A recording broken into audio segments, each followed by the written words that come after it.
Okay, first thing we're going to do is remove these 4 screws. 1, 2, 3, 4, using our Phillips.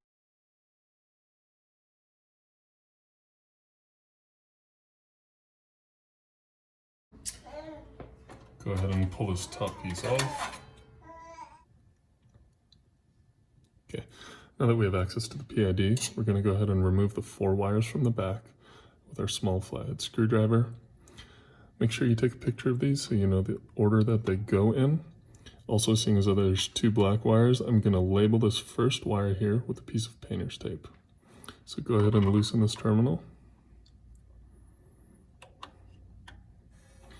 And the wire should pull straight out the back. And I'm going to go ahead and just put this tape on it like so. Okay. Go ahead and loosen the other 3 screws and pull these wires out the back.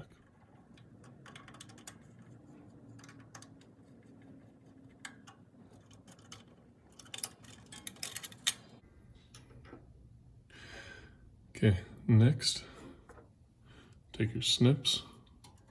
You're going to cut these zip ties, holding the thermocouple wires together, and then we are going to disconnect the thermocouple. Okay, so take your flathead, pry it up under this tab, and then you can pull those wires apart. And go ahead and do that for this white thermocouple over here as well. Okay, the next connector that we need to disconnect is this one right down here. Okay, so what I'm going to do is take my flathead screwdriver. I'm going to gently pry this tab up, and then I should be able to pry on the back, and it should flathead in the back. Gently pry this up. Wiggle this out.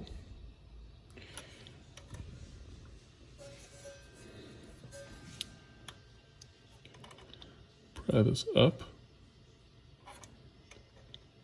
and then this should come out the back.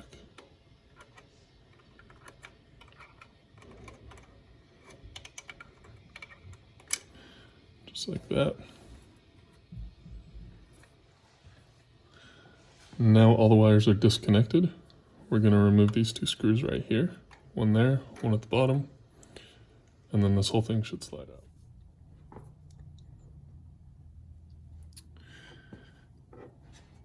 Okay.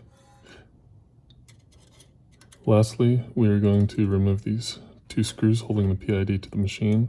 So there's one on this corner, there's one on the corner at the bottom.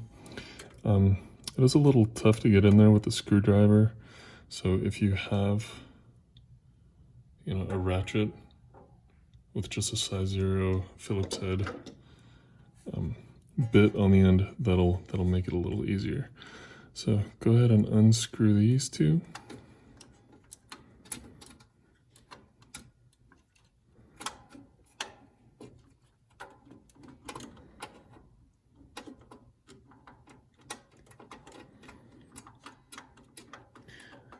Take that screw out, and then we'll take the screw out on the bottom as well. Additionally, this machine comes with what appears to be a zinc-plated screw. On another machine, these screws were really rusted, so I am going to go ahead and replace them with a stainless steel screw. Go to any hardware store, and it's a size 4 by 3/4 inch screw.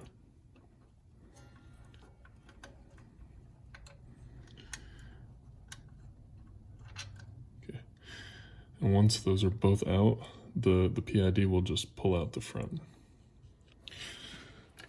Okay, all our wires are disconnected, our screws are out, so the PID is now loose. So now you can just pull it apart like so. There we go. Okay, and PID is out. And this box is loose. Installation is the reverse of removal. Let's feed our thermocouple wires through the front of the machine.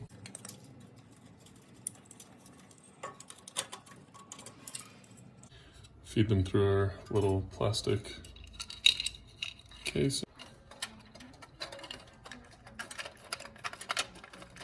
Slide the plastic casing on. We can install our new stainless steel screws now.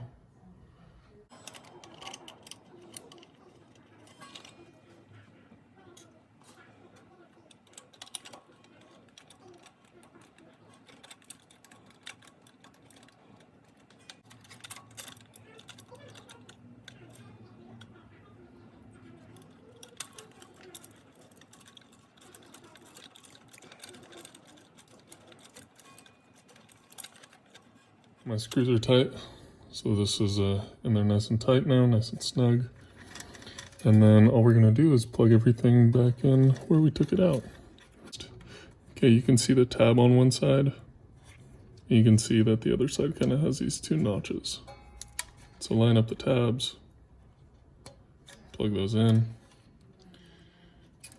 And then we're gonna put our 4 wires back.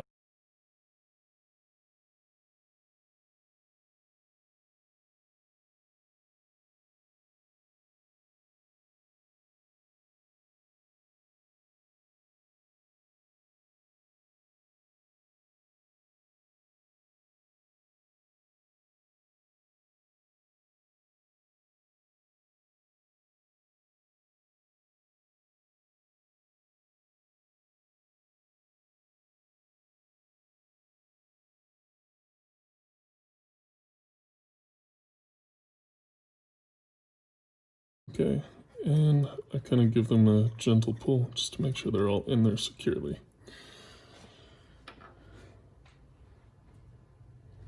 Okay, I've got replacement zip ties here. I'm gonna go ahead and zip tie these wires out the way that they. Okay, go ahead and plug your machine in, and I'm gonna perform a factory reset on the PID. What this will do is set both boilers to 15 amps. It'll set the brew boiler to 200 degrees Fahrenheit and the steam boiler to 255 degrees Fahrenheit. And you can find these instructions on how to do this in the user manual as well. So I'm gonna hold the up key as I turn the machine on until it shows PRS. Then you cycle the machine off and turn it back on.